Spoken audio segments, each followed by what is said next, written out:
This is the current federal tax developments for the week of July the 7th, 2025. Current federal tax developments are brought to you by your state society of CPAs. This week, we're going to take a look at some things that happened during the week in tax and probably briefly discuss, or at least right now, something that happened that we clearly don't have time to go into in depth. But in case you were not aware, on July 3rd, the House passed the One Big Beautiful Bill Act, the version identical then to the one the Senate had passed as a substitute to the earlier House bill, thus allowing the bill to move on to the president, who, as I record this on July 4th, is probably, according to what reports have been given, likely in about 3 hours to have signed the bill into law. Thus, we will have a brand new bill probably by the time you hear this. It should be in law. Okay, maybe there'll be a curve thrown at it. Maybe they'll find something in the bill that just like, oh, we can't sign it now, it's got to go back. But it seems unlikely. So probably we have a brand new bill. Now, we can discuss later, perhaps take a look as we see more details and guidance come out, what's in the bill. Certainly over the next few weeks, you're going to see a lot of articles written, a lot of documents put out regarding items in the bill. So we'll see what comes up in terms of guidance. I will just warn you right now that the bill is out. I was able to get the the engrossed Senate amendment, which is the bill that finally passed, from the congress.gov site for HR 1 for this session of Congress. So the actual text is available if you want to go read it. And I'm going to be doing a few courses for a few state societies. That will be 2 hours or potentially a couple of longer ones that'll go into what's in the bill. But definitely, though, 2 hours is going to be enough fun to get the whole thing in or try to get significant parts in. So not really what we're covering here with this weekly update. So we'll just let you know, though, there is that bill. So if you hadn't heard about it, yeah, you have some work to do in terms of catching up on tax law changes. You might want to consult with your tax service and make sure you understand what exactly happened, especially as it impacts your clients. With that, what we're going to talk about this week, though, are a few developments, one of which will be a case related to the Anaheim Mighty Ducks, basically their ownership and the related company that's managing the arena they're in. This would be a bad debt deduction. What is a bad debt deduction, as well as how one could escape an actually related penalty. This comes from the case of Anaheim Arena Management LLC versus Commissioner. We'll also discuss a notice that the Office of Professional Responsibility sent out by email this week, discussing FBAR compliance and your due diligence requirements under Circular 230. We'll take a look as well as a partnership audit rules under JM Assets LP versus Commissioner. This is going to be a statute of limitations issue under the Bipartisan Budget Act, where the U.S. Tax Court, relying upon Loper Bright, is going to hold that the IRS regulations interpreting the BBA on one issue are outside the law. And we'll talk a little bit about what they ruled, what the issues are, and how that could impact you. We'll also talk about a penalty assessment issue that arose under the TEFRA partnership rules. This is the case of Moxon Corporation versus Commissioner. This case will be an IRS win when the court held that for purposes of the TEFRA partnership rules, partnership examination rules, that the penalty applied at the partnership level is not subject to deficiency procedures. And you can actually have the fact that even though deficiency is barred, the IRS can't collect it because it is barred by the statute of limitations, they can still collect the penalty that would have applied to that deficiency. So it's a really interesting, weird case. And then finally, we're going to take a look at a case of the accountant who just really didn't make a good impression on the court. They didn't find her plausible in the case of Beleiu versus Commissioner. This is upholding civil fraud penalties against an accountant and financial analyst who was taking care of the bookkeeping and preparing the tax returns kind of on the side because she was a full-time financial analyst pulling down some pretty big money. But she took care of this on the side for her husband's business. It wasn't generating that much income, but it was generating more income than she reported on the return. So we'll talk a little bit about that.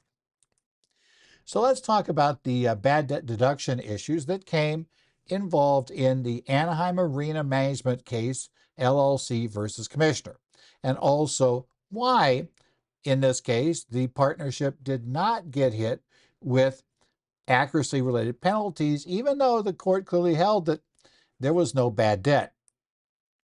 Now, the citation of this case is the Anaheim Arena Management LLC versus Commissioner, Tax Court Memorandum Decision 2025-68. Decision was issued on June 30th of 2025. Now, this case provides some insights into the distinction between bona fide debt and equity for tax purposes. That's especially true with related party transactions. And, bona fide debt becomes significant because you can't have a bad debt deduction if there is no actual debt in play. And this case also clarifies how you can use a reasonable cause defense to get out of many accuracy-related penalties, because this taxpayer did. It is a perfect illustration of the reliance upon professional advice and exactly how you have to dot the I's, cross the T's to make that work. But they did escape the penalties entirely, even though they didn't escape the tax. So let's take a look at the overview of this case. So what are the facts in Anaheim Arena Management case? Well, Anaheim Arena Management LLC was a partnership that managed a Honda Center in Anaheim under an agreement with the city of Anaheim. Now, this is a related party to the group that owns the Anaheim Mighty Ducks of the NHL. Now, the management agreement dictated that all funds received related to operations were the property of the city, even was held by the partnership. Now, the partnership was required to make operating loans and debt service loans if essentially there wasn't enough cash to pay the expenses of the Honda Center. And AAM also made capital expenditure loans as part of this particular structure. Okay. Now, these advances were documented with promissory notes between AAM, Anaheim Arena Management, and quote-unquote the Honda Center. One problem with the note is it was a note between an entity, the LLC, and a building. Now, problem is buildings don't have capacities to enter into contracts. They also don't have debts. They are a physical asset. They are not a legal entity. They are not a person. So the problem was there was no way to enforce a debt against the Honda Center, the building, right? However, under their agreement, repayment of any of these advances was to come solely from Honda Center revenues. The city did not pledge their full faith and credit to get these advances repaid. If there was not sufficient revenues under the really weird waterfall structure that these revenues went through as to where they went, then AAM and its affiliates just had to eat the amounts they were putting in, right? So now AAM did have a right to a significant share of residual profits. After all the cash flows were done, all the money went where it needed to go, AAM got 100% of the excess money, up to $12 million each year, and then 75% thereafter. So essentially, if it made money, they got to keep most of the money. Okay. In 2015, AAM CFO concluded these advances, which were piling up, were likely never to be repaid. And that led to a claimed loss for bad debts of $51,465,228 on the partnership's return. As you might guess, that got the IRS's attention. Now, let's talk about what's needed for a bad debt deduction. This is found in Section 166A1. A key requirement is there must be a bona fide debt. That is, a debtor-credit relationship based on a valid and enforceable obligation to pay a fixed or returnable sum. This particular case, because you might guess a case from Anaheim would go to the Ninth Circuit on appeal. So because of that, the court looked at the Ninth Circuit's 11-factor test to determine, is this advance debt or is it equity? Now, as the Ninth Circuit has made clear, and as often is true in these like 11 factors type tests that have a whole ton of factors, no single factor is absolutely determinative. Rather, it's a focus on the economic substance of what's going on. These help you determine the economic substance. So they look at the names applied to certificates, the presence or absence of maturity dates on the obligations, where the payments are coming from. Is there a right to enforce payment of the debt? Does the creditor participate in management of the entity? Right? What was the overall intent of the parties, really? Is there thin or adequate, or is capitalization thin, or was it adequate for the party to which you're loaning the money? Right? If you're loaning money to a party that never could repay it, it's not really a debt. Right? It's like there's not enough there, not enough money would be put in, you're kind of in trouble. Is there an identity of interest on both sides of the transaction? Is the payment of interest only from quote unquote dividend money, what would be earnings of the entity? And could you obtain outside loans on similar terms? Those are the key factors. Now, on the actually related penalty, 6662A applies to substantial understatements or negligence. Now, this is going to be obviously a substantial underpayment penalty. We're going to go way past the $5,000 and past the 10% for the partners in question. So, I mean, it's a pretty big deduction, so we're good. But you also could look at negligence. But in either case, you can get out of the penalty if you show under 6664C1, even if the IRS carries its initial burden, if you can show good faith reliance on advice from a competent, independent professional, that will get you a reasonable cause, good faith defense against having to pay the penalty. Finally, there was a question about supervisory approval. That's come up in every penalty case now you pretty much see. Under 6751B1, the IRS must have written supervisory approval for an initial penalty determination on an exam. Now, what's an initial penalty determination varies from circuit to circuit. So unfortunately, I can't give you a nice, simple decision. Ninth Circuit is pretty much so long as, approval is given before the point at which, the IRS has formally locked down, right? Issued the notice of deficiency, it's early enough. Other circuits will treat it as much earlier. So, looking at that debt versus equity requirement, the court systematically applied these factors, and it found none of them indicate the advances were debt. Number one, Honda Center was not a legal entity, right? The notes were unenforceable outside the management agreement. The maturity dates, while on the notes, were routinely extended. The advances were effectively, despite having maturity dates, treated as simply a revolving credit line. They noted that repayments were expressly limited to highly uncertain Honda Center revenues. That's the reason why we have bad debts, or claim bad debts here. Advances were integral to the management duty of AAM, and profit sharing, in the rights to profit sharing, these aren't traditional loans. It's more of an equity issue. AAM's overall return included residual profits, so it's basically an equity investor in this non-entity center with the city. The Honda Center was inadequately capitalized. In essence, right, the city didn't have a separate set-aside thing called the Honda Center that had funds in it.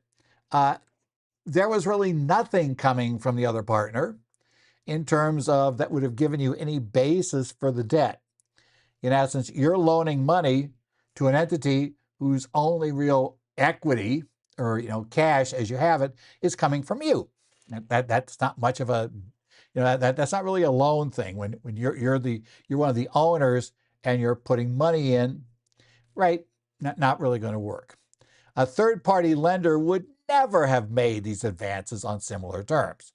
You will be laughed out of the building if you go to a lender or tried to sell bonds that had these terms. You would be laughed out. No rational person would enter into them, right? Basically, that's the hitch. So, no question, the bad debt deduction was disallowed. The debt was not real. However, the court did not agree with the IRS that the accuracy-related penalties should apply. Now, they did say that supervisory approval was satisfied, so the assessment of the penalty was fine. It didn't violate the supervisory approval problem, but AAM had reasonable cause and acted in good faith. Schulman, the AAM officer, reasonably relied on competent CPAs, Beleiu and Beleiu, who implicitly determined the advances were debt, even though their written memo focused on whether they were worthless. That was kind of the IRS's complaint. They were saying, hey, wait. This memo just talks about whether they're worthless. The attack here isn't that they're worthless. The attack here is they're not debt. And what was really important in this case is that the two CPAs both testified at the tax court trial that they had implicitly concluded that the debts were, that these things were debts. And they had been provided with all information by Schulman, to come to their conclusion that he could, that the entity could claim this $55 million loss. So essentially, the court ruled in favor of the commissioner on dishonest bad debt. Advances weren't bona fide debt, but in favor of AAM on the actually related penalty. They had reasonable cause, and they had good faith reliance.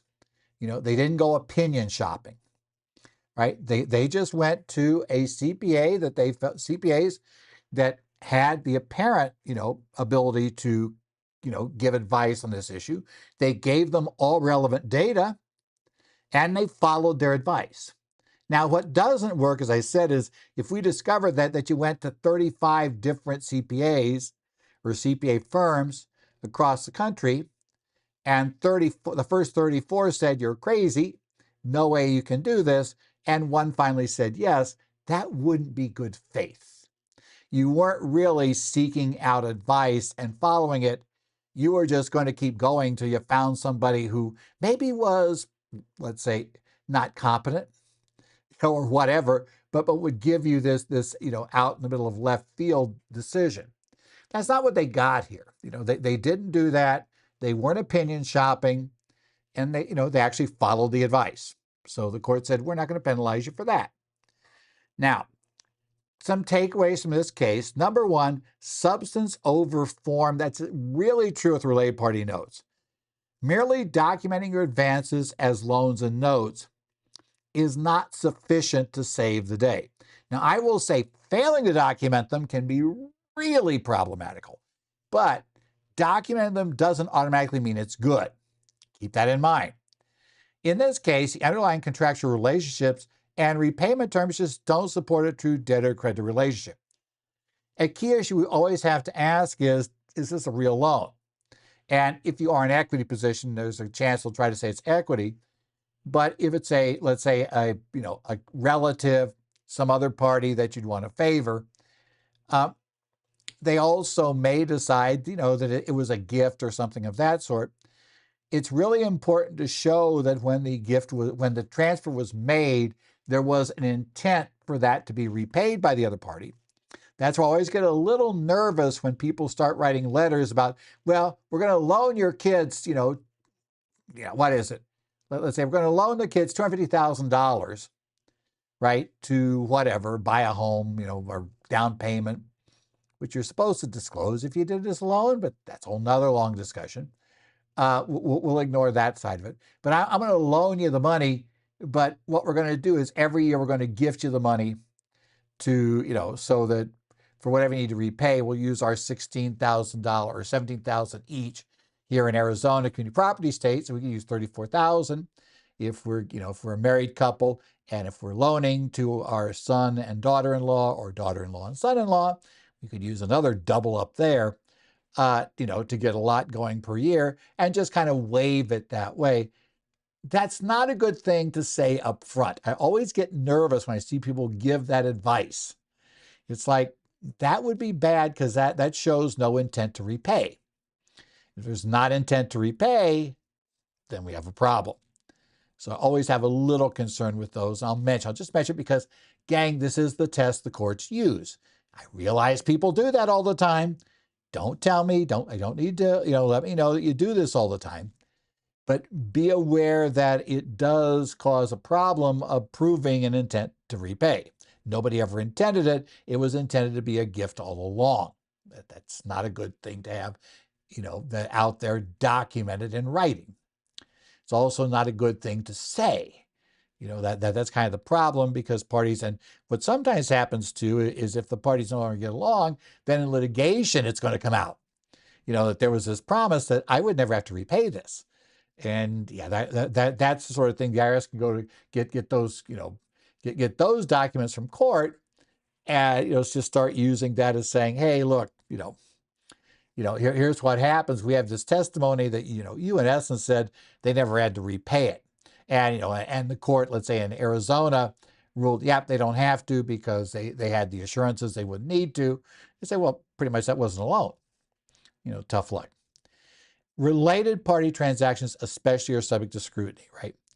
So in this case, it wasn't that in essence, it's not a relative here, but in this case, it was the fact that the lender had a significant operational profit-sharing stake in the entity in question.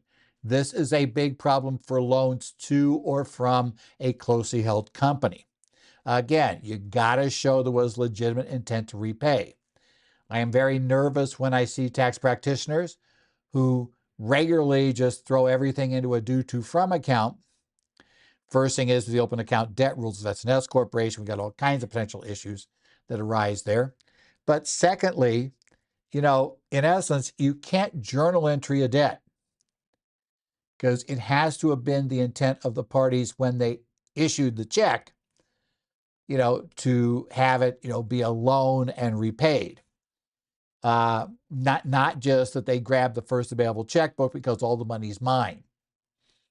Yeah, that you can't journal entry fix that one. Bottom line. Contingent repayment, that is a problem. The prepayment was solely from uncertain project revenues, especially if you have no recourse against the other partners, is an equity rather than a debt advance. And that was what they found here. If you are going to take a position, though, while this did not execute correctly the debt was, the agreement just wasn't a debt. It did perfectly execute how you protect a taxpayer from penalties via professional advice. This is the perfect case. There, everything was done properly. This one was right on, right? You have thorough documentation of good faith reliance on competent professional advice. In this case, that's exactly what they did. This case was just perfectly on that point. This is how you defend yourself against penalties. And your client has to understand that if they're going to get penalty defenses, if a client just goes out and, oh, you won't tell me I can do this, well, I'm going to go out and find a CPA, EA, or attorney that will let me do this. Well, good luck with that, but you've just blown your chances of having any penalty protection. That letter won't be worth a cent unless you can sue the professional for, malpractice, because, and then they come after you because you didn't tell them about all these others. Yeah, it could be kind of messy that way. We'll phrase it like that. You really need to understand this rules. This is how you do it. This is how it works. And there was one thing that put this at risk, and that is if you are asked to rule on something like this, try to take care that you identify every issue that could be raised. The nature of this agreement was such that, it obviously whether or not it was debt was going to be a key issue. It's best to address that head on and come up with reasons why it's debt. Not just assume it's debt right away. Go ahead with that. Consider all possible attack points of the IRS. The fact they might even have an audited financial statement that calls it debt doesn't mean it's debt. right? In essence, the auditor is auditing under, different rules. And secondly, they might have got it wrong. You have a whole different area here. So make sure you consider that.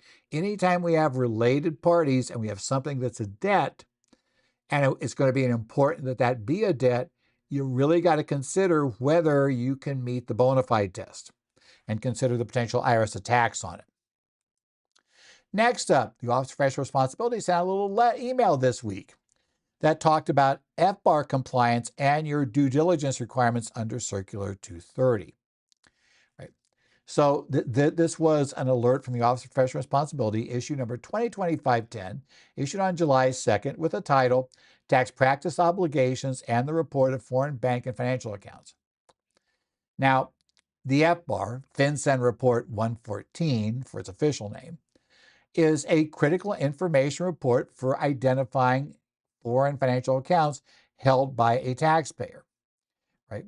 It is a significant, significant focus of the IRS Office of Professional Responsibility, and their position is there are specific obligations on practitioners under Circular 230. I remember when Karen Hawkins was the director of the OPR, she made it very clear that there are very specific requirements that you should follow through on.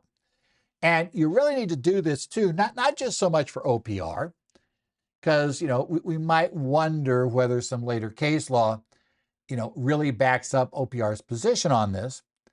But your client almost certainly will claim that if they get tripped up by FinCEN and not filing reports and they get penalized, the penalties aren't small, that they could say, well, I relied on you. It's a tax thing, right? It's kind of a quasi-tax thing. So that's kind of where we get into issues.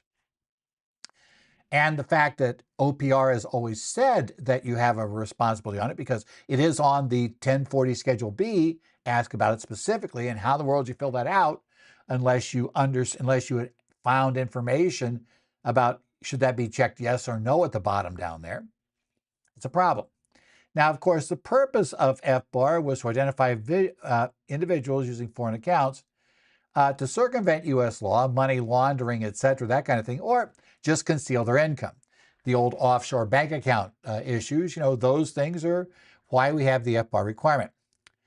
Who must file is a United States person. That includes not just U.S. citizens, but residents, entities like corporations, partnerships, LLCs, trusts, if they have a financial interest in or signature authority or other authority over a foreign financial account. Now, the filing is triggered if the aggregate values of such accounts exceed $10,000 at any time during the calendar year. It's calendar year reporting. What is a reportable account? For FinCEN, which by the way is a little bit different than what we have under the asset reporting on the 1040, so you have to realize those have overlap, but it's not identical, right? In this case, for FinCEN, you're looking at bank accounts, security accounts, annuities, and insurance that have a cash value, mutual funds that are located outside the U.S., which includes territories, right? So if you have these accounts in the U.S. Virgin Islands, you have these accounts in Puerto Rico, you have these accounts in Guam, it's still in there. Now, a financial interest means an owner or of record or a holder of legal title, and a signature authority means a power to control dispositions of funds via direct communication with financial institution. That's, you can sign a check, guys. You can get online and transfer funds without being a scammer that, tricked them and got the numbers. We're talking about somebody who legitimately can do that. Those are cases where you have to be reporting, right? Even if you don't own the account, if you can cause funds come out of the account, you can transfer funds, you got to report it, even if it's not owned by you. Now, this report must be filed electronically. A number of years ago, we lost the ability to do FinCEN reports on paper, right? Cannot be done. It is officially due on April 15th of the year following the reporting year, but FinCEN a number of years ago, when that April 15th date was put into the law, simply gave automatic extensions of 6 months to everybody. So technically it's still due April 15th, and the law says they could provide you with an extension, unlike the IRS on the 4868 that is saying, no, you still got to send that in, right? This follows more what I call the California rule, which is, just, where we don't, a piece of paper does us no good. Why do we care about the piece of paper? It's going to give you the extension. Okay. You are required to maintain specific records, the account name, number, bank details, and maximum value for 5 years. This is outside the standard tax statutes of 3. So this is a 5-year statute that you have to be able to have that information. And non-compliance, if you have non-willful failure, okay, that means you didn't intentionally not file it. You might not have been aware of the requirement. There may have been various things, but there still is a penalty of $10,000 per unfiled report adjusted for inflation, unless you can show reasonable cause. Now, a couple of years ago, we discovered that is, per report, not per account. The Fifth Circuit a number of years ago had held it was per account. The Ninth Circuit said, no, it's per report, the $10,000. And the Supreme Court agreed with the Ninth Circuit. The penalties are on a per report basis, not a per account basis. So that was cleared up. If some of you remember that old Fifth Circuit case, Supreme Court overturned that. However, there are criminal penalties. Fines of up to $10,000 or $250,000 and or 5 years imprisonment, depending upon the violation. Did you knowingly follow a false FBAR? Did you fail to file or retain records? All of those things. And a person can be subject to both civil and criminal penalties for the same violation. So, and again, willful failure, I skipped over that. That's greater of $100,000, which is adjusted upwards for inflation each year, or 50% of the account balance if you willfully fail to file. And it's very easy to be found to have willfully failed to file. Generally, it's good enough to have simply, said, no, I don't have the accounts on Schedule B. That's considered willful, even if the client says, well, I didn't notice that. I never looked at that. Yes, guys, not a defense. Multiple times, taxpayers who have tried to use that, well, I don't read the return. No, guys, there is an obligation on the taxpayer to read the return regardless of, the fact they hired a paid preparer. They're supposed to read the return because the courts have said, if you read that, you should immediately said, wait, I have the ability to sign on my, let's say, my mother's account in Italy. I have an account in Japan, right? In essence, I should know that, right? In essence, that's not exactly something that's difficult to figure out. That likely, hey, why did you answer that? No, would be the question to your preparer. That does show willfulness. Okay. Now, Circular 230 governs practice, as we know, for CPAs, EAs, attorneys. And practice is, in current 230, broadly defined, including preparing and filing documents, rendering written advice, and representing clients. Now, under Section 1035 competence, you must possess the necessary competence to practice before the IRS. And OPR takes the position that this requires a baseline knowledge of FBAR requirements and the ability to supplement that knowledge as necessary. So everybody should be aware of the FBAR. Now, I know you might say, and I'd kind of say, the case law may very well suggest that this is outside of OPR's ability to push. If you're just preparing returns, this isn't really something they can regulate, but it doesn't matter. In a civil case, I guarantee you that the attorney for the plaintiff who's suing you for paying all these penalties they got nailed with is going to be coming down hard on the fact that, look, according to OPR, you were supposed to know about this. A competent CPA, a competent EA, a competent attorney in tax should know about this, right? That's a baseline requirement. And if you don't, then that's malpractice. Be it.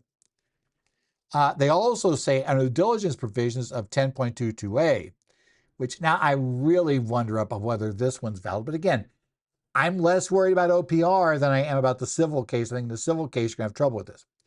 CPAs and EAs preparing return have explicit duty to inquire of clients with sufficient detail for correct responses to foreign account questions. And more to the point, if you're a CPA, remember, under the statements on standards for tax services, remember a little bit about answering questions on the return? Yeah, that imposes on you the duty to inquire. So if you're a CPA, I don't care whether OPR has the right to do this or not. According to the professional standards that probably are applied to you by your state board of accountancy, you're supposed to, in essence, because that question is there, you're supposed to make the inquiries, just like you're supposed to understand the digital asset rules and what that question means on did they acquire digital assets, dispose of, etc. You got to know that and make inquiries to get the right answer on that. That is imposed by professional standards. And EAs, I know an EA who does believe that even with that case that was brought by a CPA, that probably the OPR standards like this do apply to EAs, because remember, EAs are licensed by the IRS to meet certain standards that allow them to practice before the IRS, unlike attorneys and CPAs that essentially get in based on their state licensing. So yeah, it's a little weirder there. And attorneys, it'll probably just be tough. I hope, if you're preparing returns, it's going to be tough to say that your standards are lower than those of the others. So yeah, it's not going to sell well. I'm just going to say. We also have section 10.34D and 10.21 for your knowledge of, paying attention to what you see and reliance on client information. Generally, and this is true under the SSTSs, it's true here, you can rely on good faith without verification on client information. But if that information appears incorrect, incomplete, or inconsistent, you must make further inquiries. And you have to make sure the client understands the questions you're asking, right? That means to make all appropriate inquiries, if the client suggests potential FBAR reporting. And, Karen Hawkins' view back in the day was, if you know the client has relatives, like, their parents are living in, or let's say citizens of and live in Italy, then that's a case of needing to make inquiries, because there's a better than average chance they have this, right, in place. She said that would indicate something. There's a relationship. Any sort of relationship out of the country would suggest that you probably should ask better questions, and you should explain to people what it is. I will say that on FBAR, I have rarely been surprised by the client's answer yes. It's like, you have an account outside the U.S.? Yeah. And then you get the reason for it. And, it can be varied. It could be about a vacation home there. It could be, all kinds of odd reasons that they somehow have this account. So, hey, they now have this account in Sweden. Okay, great. We'll just kind of go back in and go with it. If non-compliance is discovered, you got to inform the clients of their prior non-compliance. And again, ignore OPR if you're a CPA for a second. This is basically the rule on the SSTSs. You got to inform them and potential penalties, what they could do to mitigate the case. And under the SSTSs, and basically under these standards, you're not required to prepare the report. And the client might decide not to do it. But the number one rule, which you'll do, is you can't perpetuate the error on future returns. So if the client's not going to file the FBAR reports, you can't just answer the questions no on Schedule B and continue to do that, because that would be causing it. That'd be actually lying and committing perjury, because those answers aren't no and no. Okay. So the standards for tax returns under 10.3.4, you got to advise clients any potential penalties for positions taken on a return, must inform them of the ability to avoid penalties through adequate disclosure. Again, if you're a CPA, these are standards that are basically duplicated in the SSTSs. So for FBAR, if foreign accounts must be reported on a tax return, a CPA or EA should prepare the return, or should prepare the FBAR return, or advise the client accordingly to get it done. Again, they don't have to hire you to do the FBAR report, but you need to advise them. They need to do one, right? And you may decide you're not competent, willing to do it. So you don't have to offer that service, but you have to advise the client they need to get it done. And the client doesn't have to hire you for that service, even if you do it. You know, you got to advise them of the need to file it, consequence of failing to file one, but you're not obligated to prepare it. They're not obligated to hire you. So conclusion, adherence to these standards is paramount for fulfilling obligations to the client and upholding the integrity of tax administration. Competency, diligence, and proactive advice regarding FBAR are crucial. As I said, given the case law, I'm not as sure this holds against CPAs or attorneys from OPR, but my concern for you guys, for both CPAs and attorneys in this case, is that it doesn't matter. I think you've got, in essence, civil liability if you're not careful here. So that's the issue. Okay, let's go to a BBA partnership audit case. This is the JM Assets LP versus Commissioner. And how the IRS fouled up the statute in this case. Well, they fouled up the regs. So don't think they're firing anybody, on the exam for fouling up the statute. But they might have some problems with, the regulation, because this is a case where, and why it is a reported case, JM Assets LP versus Commissioner 165 TC number 1. This is a case where the tax court is going to overturn the IRS's regulations, a specific IRS regulation on the statute of limitation under the Bipartisan Budget Act, right? So this is for final partnership adjustments under the BBA audit procedures. And it also is an early case where the tax court uses Loper Bright Enterprises versus Raimondo, the U.S. Supreme Court decision from last year, uses those standards and finds a regulation is wanting under those standards. Actually, the court finds this regulation would have been wanting under any standards, right? We'll get back to that simple aspect. So JM Assets LP is limited partnership, and it filed its 2018 1065, reported real property dispositions as installment sales on 6252. The IRS examined the return and issued a notice of proposed partnership adjustment, NOPPA, on June 2nd, 2022. And they proposed an increase in the Section 1231 gain reported by the partnership. On February 14, 2023, 250 days after that notice of proposed partnership adjustment was, received by the partnership or issued by the IRS, JM Assets submitted Form 8980 partnership request for modification of imputed underpayments. Remember, in a BBA audit, the IRS comes up with their adjustments, assuming that they are, they're going, in essence, assuming they're, underpayment style adjustments that'd be tax due. Then, they submit that, and they submit essentially the proposed bill. You have 270 days to come up with adjustments if you wish to. You can do the push out. That's a much shorter term. You have to do that 60 days from the time this comes out, but you have 270 days under which you can propose modifications. For instance, they're going to initially do everything at the tax rates at all partners or individuals and assign everything at 39.6.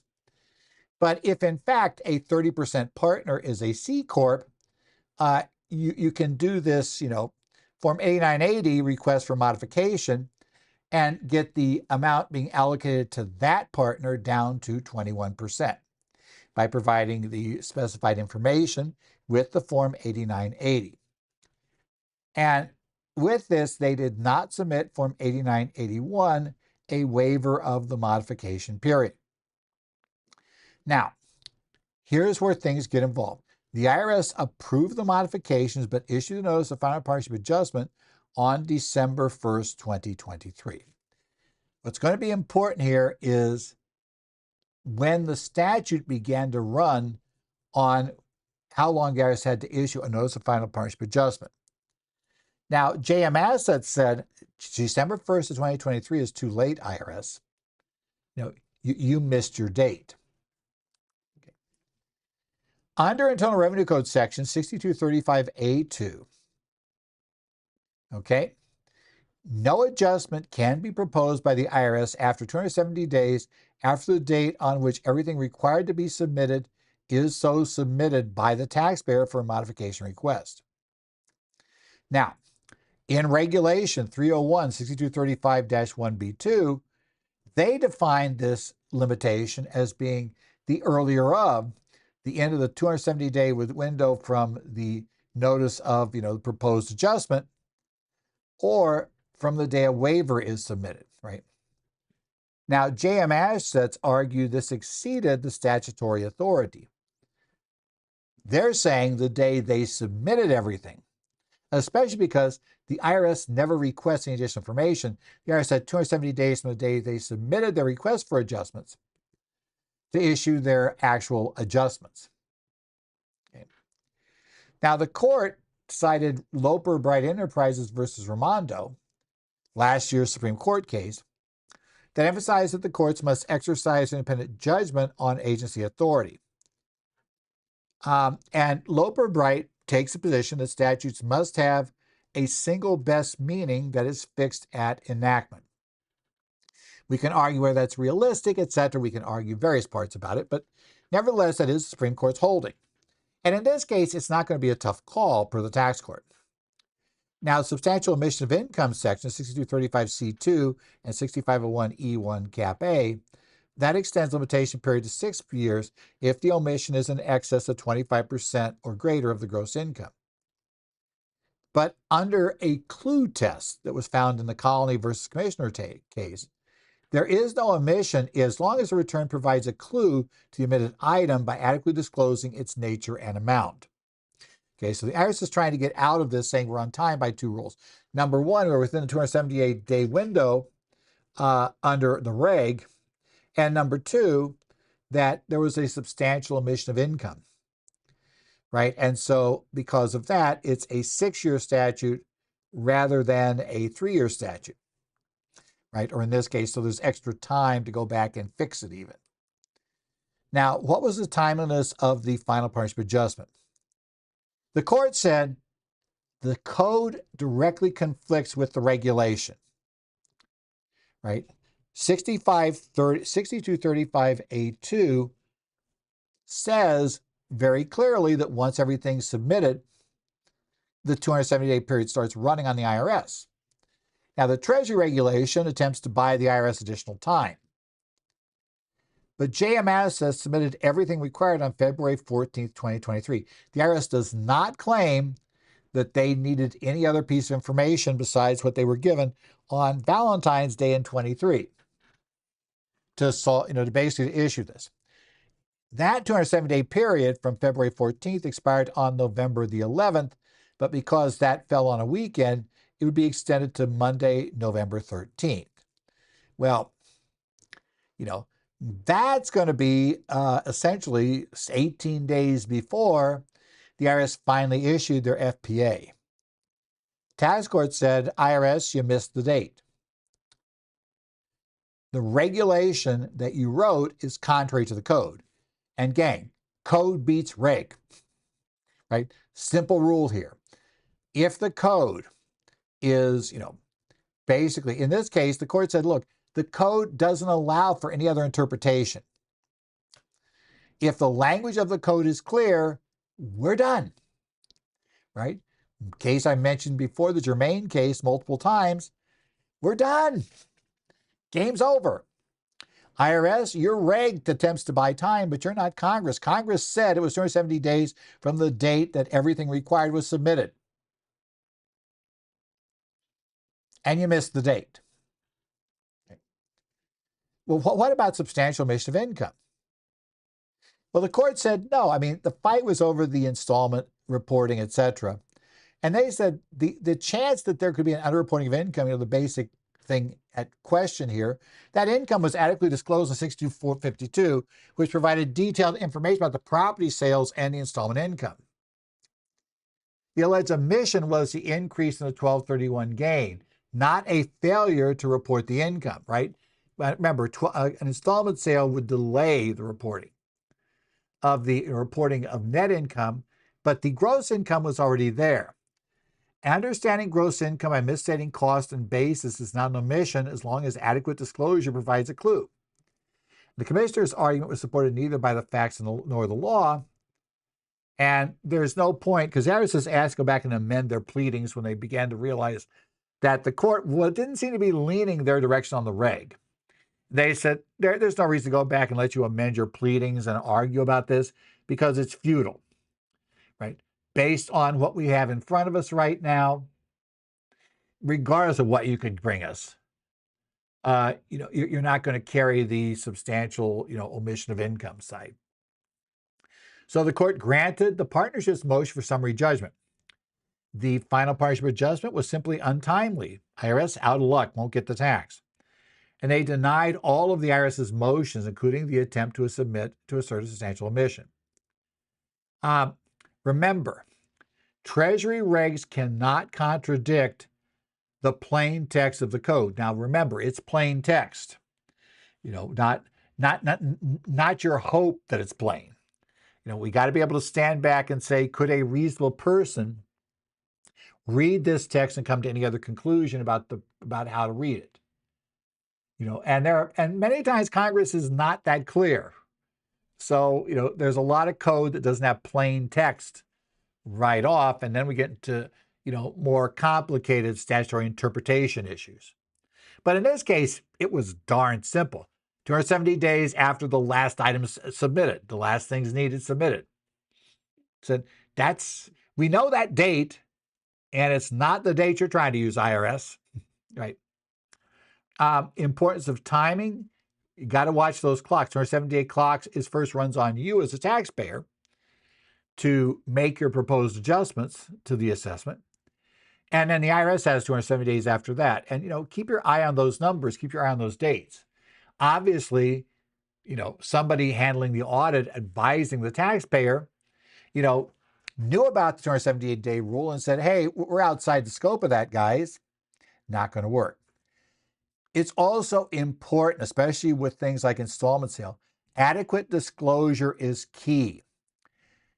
If the IRS could have shown that they hadn't adequately disclosed the nature of the situation, they could have been found to have a substantial omission of income on the return, and that could have opened up the 6-year statute.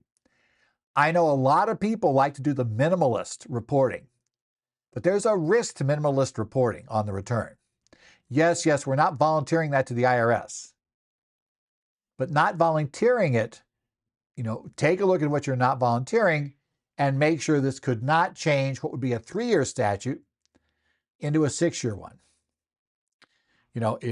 Because especially, I remember as Burgess Raby stated years ago at a conference, many times the best place to hide something from the IRS is on a tax return. Right, because they don't seem to read anything on that. But the courts do. And so the court's going to hold the IRS to you read that.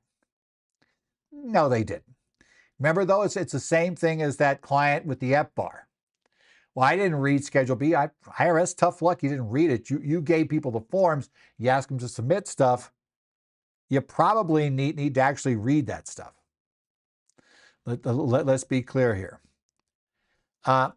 And remember, post-Loper-Bright, the courts are going to reinforce their independent judgment, reviewing whether agency regulations remain within their statutory authority. My own take on this case is, I think this case lost pre-Loper-Bright.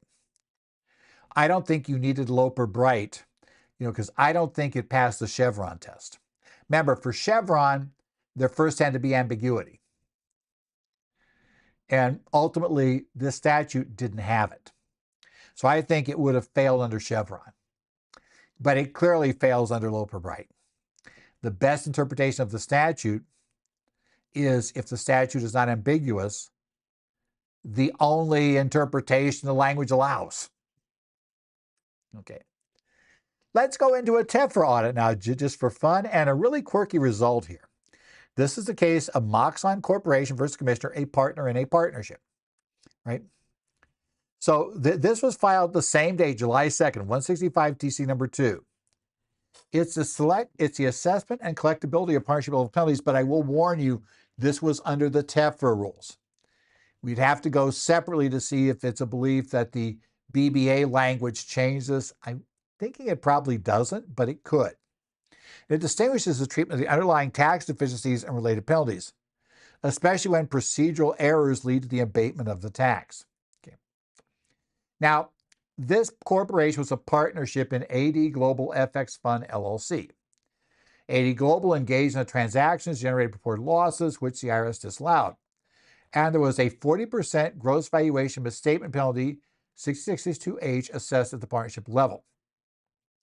Now, the IRS mailed notices, statutory notice of deficiency, SNODs, right, to Moxon for 1999 and 2000, determining deficiency and penalties. Crucially, these notices were sent to an incorrect address. That's invalid. They have to send it to the last known address. The address they sent it to was not the last known address of Moxon Corporation. During a collection due process hearing, the appeals officer, one thing the appeals officer has to do in a collection due process hearing is go back and review the record to make sure that all the I's were dotted and T's were crossed. And the appeals officer discovered, wait a minute, this didn't go to the right address, right? Those deficiencies were invalid. And so the appeals officer basically walks in and says, yep, those are abated. Since the tax due on this is totally abated because the notice of deficiencies didn't get sent to the right address. However, the appeals officer concluded that the penalties in this case, per the law, were not subject to the deficiency procedures. Thus, they would not be abated because they could still apply. And that would be true even though you'd never pay the tax upon which the penalties would be based. That doesn't sound right. Well, we're going to discover that the appeals officer is held by the court to be right.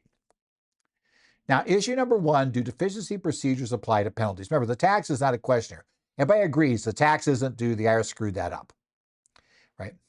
Well, Internal Revenue Code section 6230A2AI under TEFRA exempts penalties, additions to tax, additional amounts related to adjustments to partnership items from deficiency proceedings. Okay. Now, the taxpayer, the corporation, argued the penalties should be subject to deficiency procedure, attempting to distinguish deficiency proceedings from deficiency procedures. And they used Loper-Bright to try to challenge reliance on the regulations, saying, hey, the cases the IRS is relying on, they're all decided pre-Loper-Bright. Hey, that means the reg's not valid, and that means we win. Okay. And I've seen a number of different cases and different filings with courts that seem to just say, hey, case was decided pre-Loper-Bright. By definition, that means we win. As this court will point out, the Supreme Court specifically said that's not what it means. It means you might win, but you got to litigate the matter, right? And you got to be able to show me why you win. The second was, what if you abate the assessment, you abate the tax due to this screw up on which the penalty would apply, can the penalty still be collected even though the tax can't be, right? The taxpayer argues the underlying tax was abated, the tax imposed for calculating the penalty became zero. There was no basis for the penalty. And they also said tax imposed requires collectability of the tax. If the IRS can't collect the tax, it's not a tax imposed. Therefore, since the penalty is on tax imposed, we basically, there are, 40% of zero is zero. Okay. Now, on deficiency procedures and penalties, the court reaffirmed the longstanding precedent. Penalties related to partnership items are not subject to deficiency procedures. Such penalties may be directly assessed as a computational adjustment, right? The fact the IRS put those deficiencies in the notice of deficiency or assessing them concurrently at taxes is irrelevant to whether deficiency procedures apply. They don't. The fact the IRS put it on notice of deficiency does not mean that the procedures apply to those, right? Loper-Bright did not overturn prior rulings based on Chevron deference. The holding that proper, that partnership penalties are not subject to deficiency procedures remains valid, even if the assessment is barred. That is a holding of the court, right? Loper-Bright, as I said, simply kind of said, we could reconsider it, right? We didn't have to give deference to the IRS, but the court can still find the IRS reg is the proper and best interpretation of the law. The court also, and this is actually why it was a reported decision, because this part had never been decided before. The argument that, hey, wait, they can't collect any of the tax, don't they get out of the penalty? That had never been decided before, so now the court moves on to that.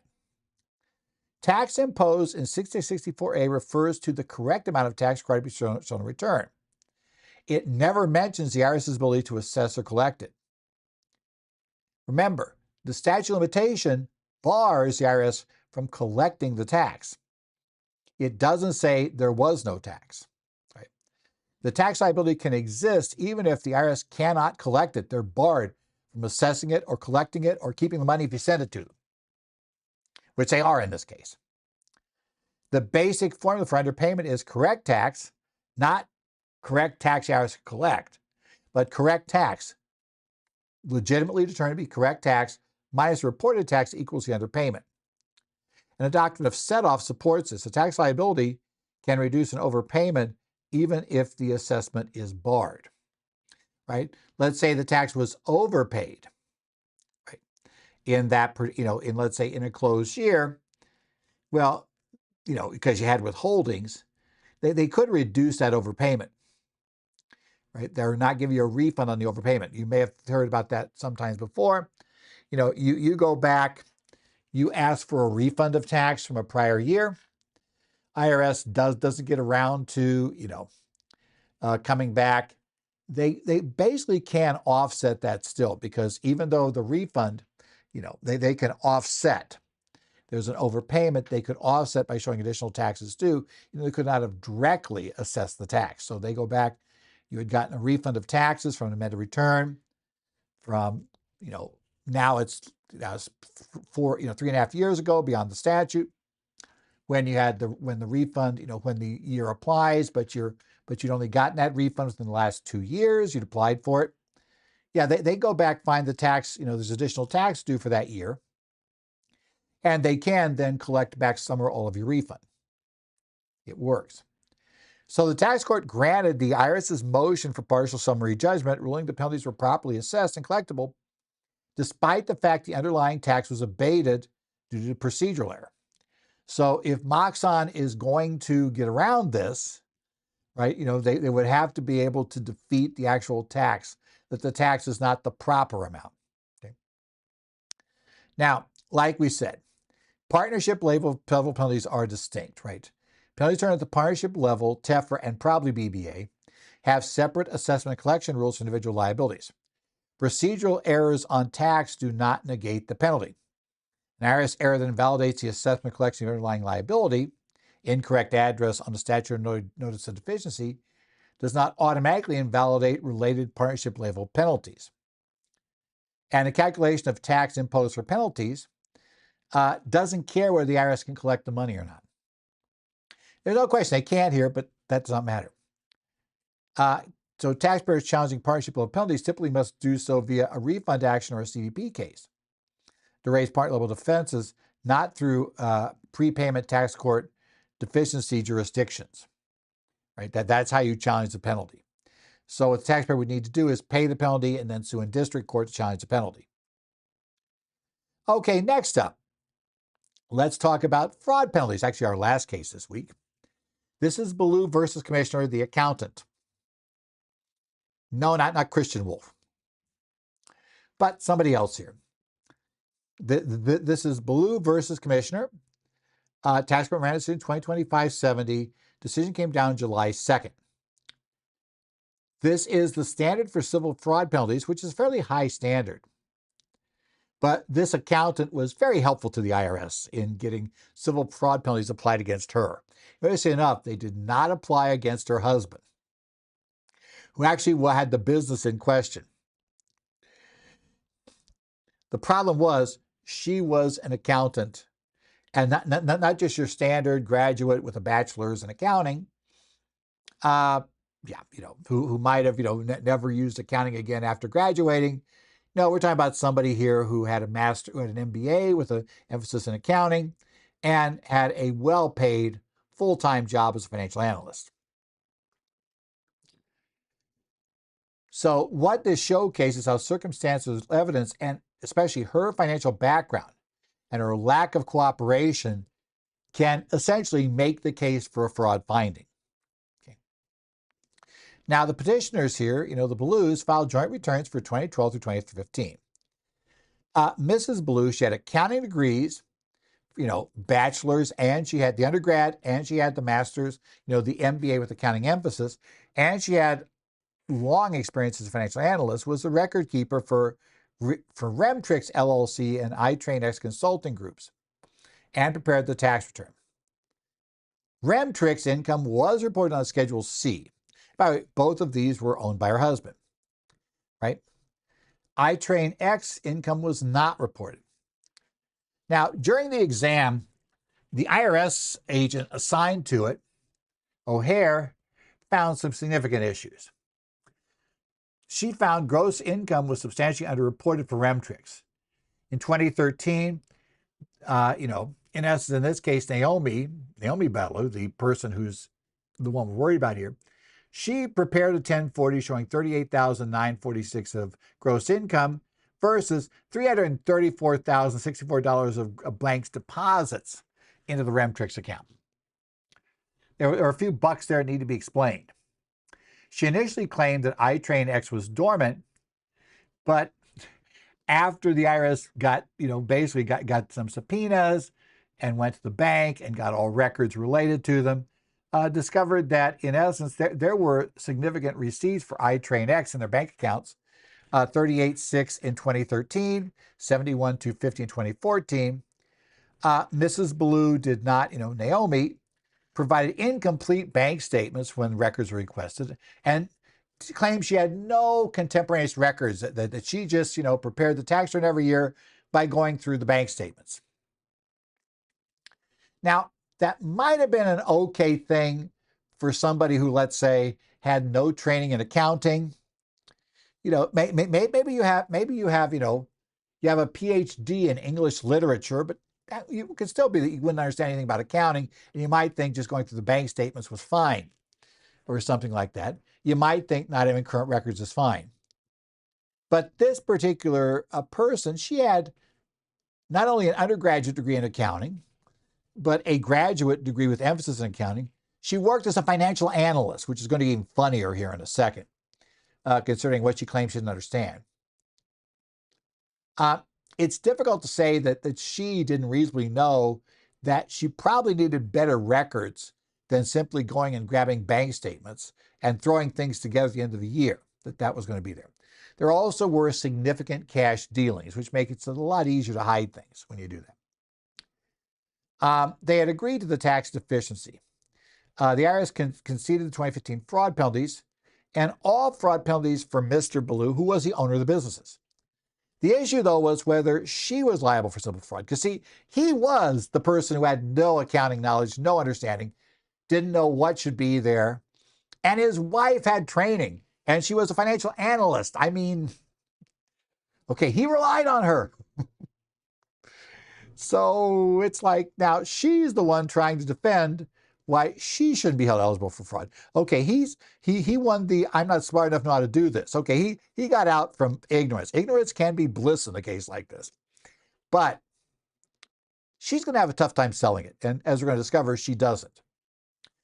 Okay, what's the legal framework? Under civil fraud penalty under 663A, 75% of the underpayment it would be attributable to fraud is charged. So if you have a $100,000 underpayment of tax, $75,000 penalty on top of $100,000, right? Now, the IRS does have the burden of proof in a fraud case. They have to prove fraud not just by a preponderance of evidence, but by clear and convincing evidence. There's an underpayment of tax for each year, and at least some portion of the underpayment was due to fraud, and what that is. Okay?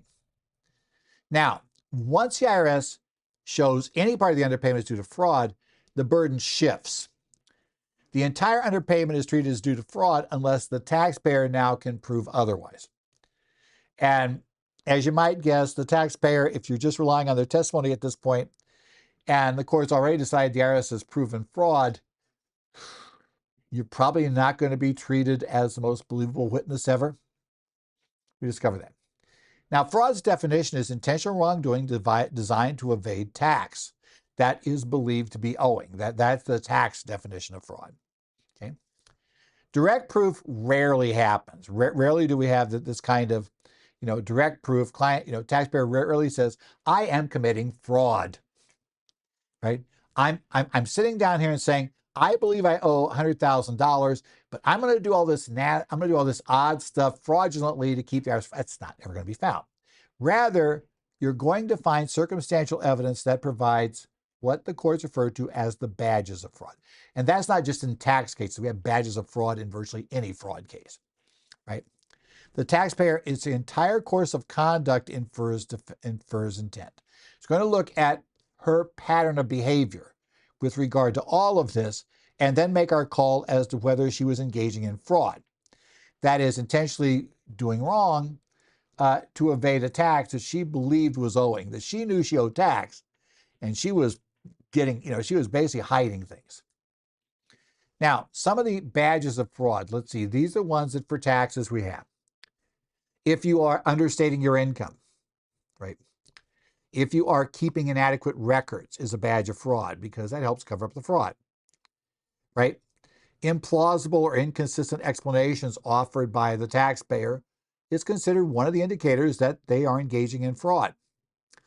If they are concealing income or assets, that is a badge of fraud. If they fail to cooperate in the exam, one reason you fail to cooperate is fraud, right? If they supply incomplete or misleading information, they try to edit what goes to the IRS, that could be a problem. If the testimony is just wildly unbelievable and incredible, if they filed false documents, and if the taxpayer deals in cash. Now, the taxpayer's education and sophistication is considered in evaluating badges of fraud. Remember, her husband, they didn't move forward with because they didn't think they could carry the case against him. But she had all this training. And I think, what I call, I kind of refer to the old Supreme Court case, the cheek defense, where you could get out of a criminal conviction, for tax evasion, if you could prove you were stupid enough, right? You didn't have criminal intent because you were stupid enough that you actually thought that the tax protest or argument you were using was a valid one because you're just an idiot.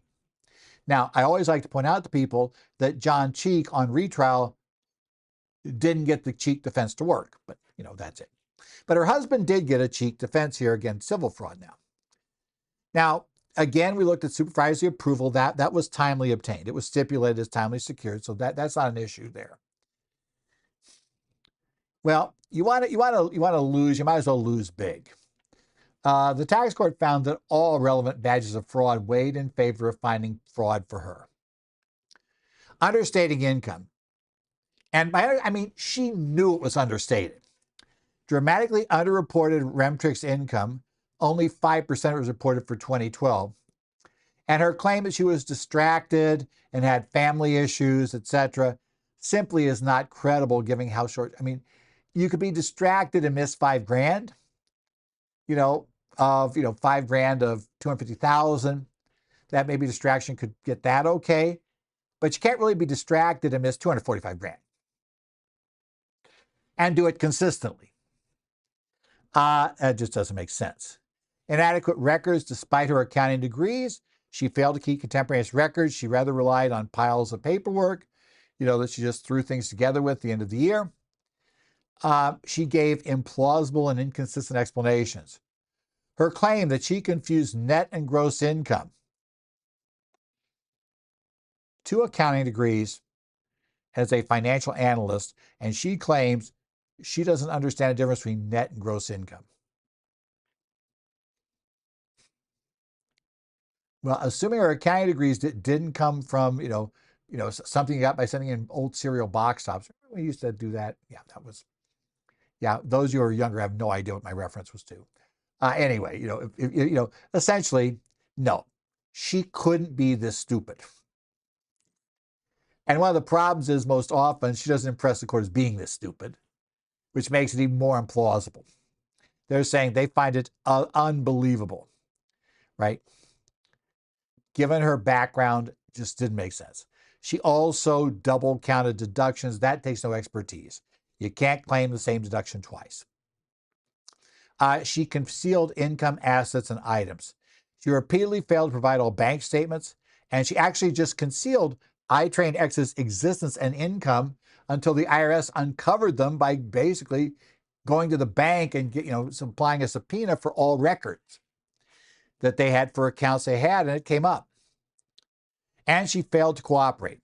She was consistently neither forthright nor forthcoming during the examination, and she actively misled the agent regarding iTrain X's status. She lied.